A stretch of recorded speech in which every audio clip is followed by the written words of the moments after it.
College లేదా ఇవాళ? ఉంది నాన్న, 2 hours క్యాన్సిల్ అయితే వచ్చేసాను. మరైతే ఖాళీయే కదా, వెళ్ళి కూర్మాసనం వేయి. గో. Excuse me. ఇదేమిటి, నువ్వు ఇంకా వెళ్ళలేదా? వెళ్ళలేను సార్. ఏం చేత? మీ కళ్ళల్లో ఉన్న ఆకర్షణ లాంటిది. కన్నుల ఆవి కాదు, అయస్కాంతపు గనులు.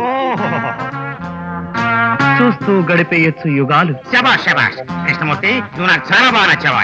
మీరు కూడా నాకు చాలా బాగా నచ్చారు. అందుకే ఇక్కడికి వచ్చాను. థ్యాంక్స్. అతను నచ్చావు అన్నది నన్ను, నిన్ను కాదు. అండర్స్టాండ్? అందుకే నేను కూర్మాసనం వేయమన్నది. బైది బై, ఇది నా కూతురు కవిత. హలో. ఇతను కృష్ణమూర్తి అని బిఏ చదువుతున్నాడు. హలో. మన దగ్గర ఆసనాలు నేర్చుకోవడానికి వచ్చాడు. చూడు కృష్ణమూర్తి, చూస్తున్నాను సార్. తెల్లవారుజామునే లేచి అనకాపల్లి వరకు పరిగెట్టుకుంటూ వెళ్ళి రావాలి. పాపం ఈ వయసులో మీరు ఎలా పరిగెడతారో ఏమిటో. పరిగెత్తాల్సింది నువ్వు, నేను కాదు. ఇదే నీ ఎంట్రన్స్ టెస్ట్. Mind it. పడ్డానండి. థ్యాంక్స్ అండి.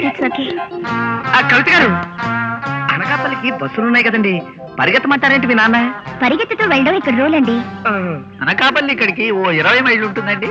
కాదండి, దానికన్నా ఇంకొంచెం ఎక్కువ ఉంటుంది. కొంచెమే కదా ఎక్కువ, పర్వాలేదండి, నేను అడ్జస్ట్ చేసుకుంటాను.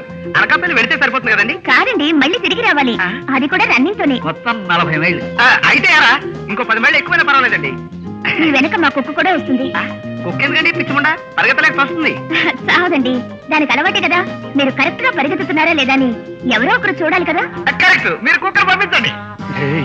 పరిగెత్తలేక చేస్తావు. చావు కూడా ఒక్కొక్కప్పుడు హాయిగా ఆనందంగా ఉంటుందిరా. కవిత కడగంటి చూపు కోసం ఏమైనా చేస్తాను. నువ్వు పరిగెత్తలేక చేస్తే నీ పక్కన ఉండేది కవిత కాదురా, కుక్క. ఇక నోర్మూసా.